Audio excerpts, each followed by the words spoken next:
YouTube. It's been a while since I posted. So I thought I'd start back up doing some YouTube videos, mainly been on Instagram lately. And well, I've been pretty busy with work and currently writing a book as well, which will probably take me a little while to finish.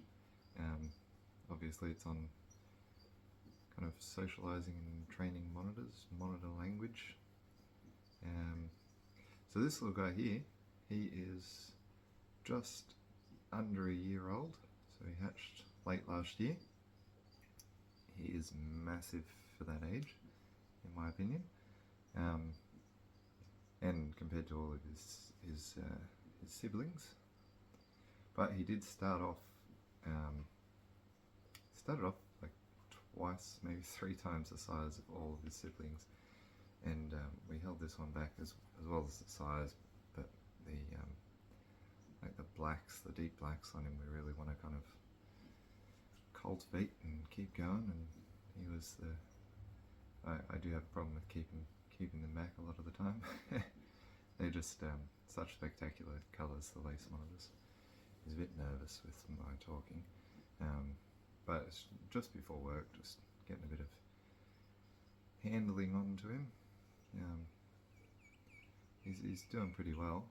He's getting pretty used to it. Like I said, he's getting a bit nervous with my voice. I don't normally talk while I'm handling him, but you can see he's just moving about nice and slow, nice and gentle.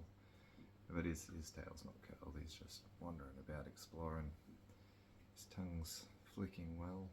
Don't want him to get under my clothes too much, because that's always hard to get off. Enjoying the chin scratches too, which is what you want him to do. They really love that. And he's not scratching me up either too much.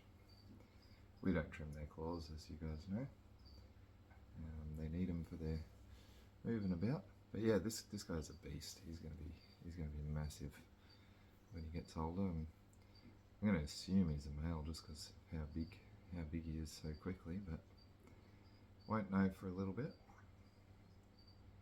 And we got some real crackers hatching out at the moment, which I'll put a little video of some of the ones that have hatched. Because we've only what have we had? We've had three bells and 1 normal hatch out so far. We've still got probably a dozen eggs left to go, because we had a fair few clutches this year from different pairings as well. And we got 2 that were really super black of the bells, which I may end up keeping 1 or 2 of those. I do have an issue with keeping too many, but we'll see how we go. We may move some on.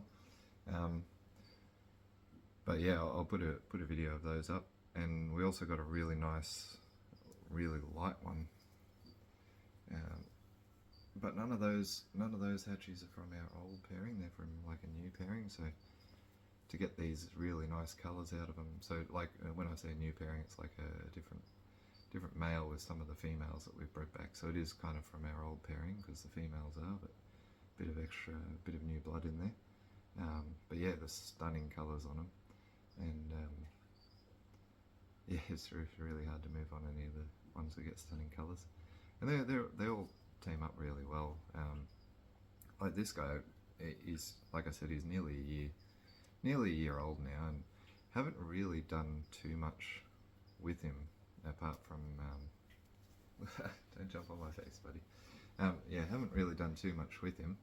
They always want to get to the highest spot, and sitting on your clothing is kind of the highest spot, but it's very hard to get them when they climb behind your neck or in my hair, which would tangle. But yeah, so we haven't like done too much work with this guy apart from feeding him. We've got him in a tall enclosure, so that like the enclosures, when I say tall enclosure, it's they can bask. So I'm like 2 meters tall, right, and their basking spot is kind of at my eye level, maybe a little bit higher, but they can get higher if they want.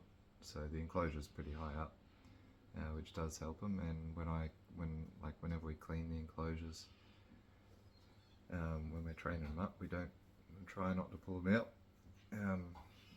Try and just work very slowly with taking all the substrate out, whether it's cleaning the water or taking all the substrate out, putting new substrate in, just trying to move around them, getting them used to the fact that every time we go into the enclosure it's not going to be a terrifying thing where we pick them up. And even you can see where I'm putting my hands under there, so even if when we do start picking them up, like after a couple of months, and we put the food into, like we can try tongue feeding, that's not a problem.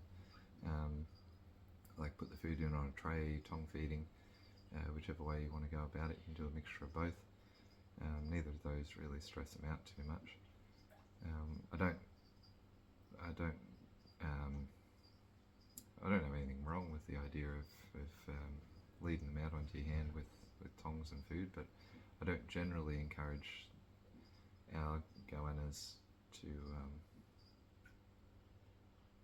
like associate us with food too much. We try to do the opposite, in fact. But I will be going over all that in the book, and it's going to be very very detailed. I do probably ramble a little bit in it, but if you end up, when I finally eventually finish it, I'm only on 9 pages now, so there's a lot more that I have to write, and a lot of pictures that I've got to get to put in there, which pictures of tongue clicks is quite a tricky thing.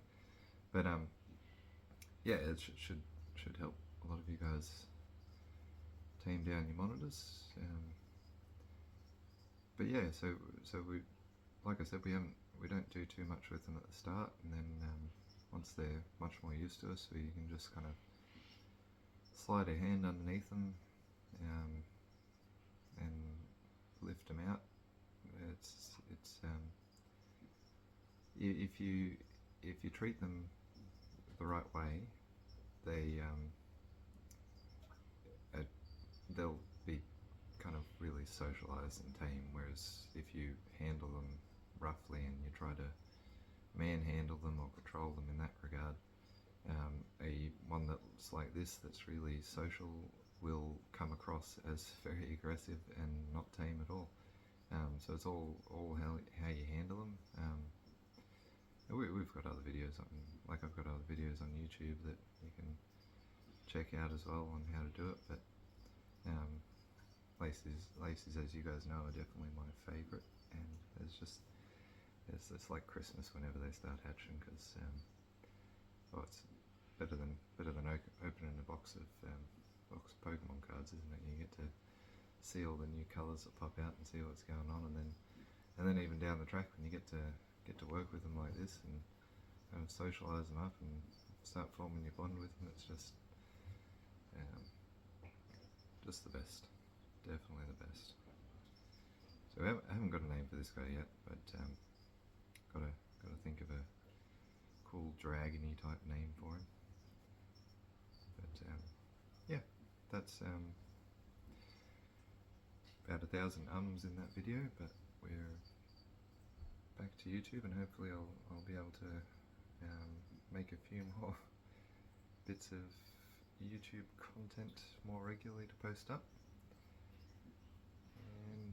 And also, before I forget, the September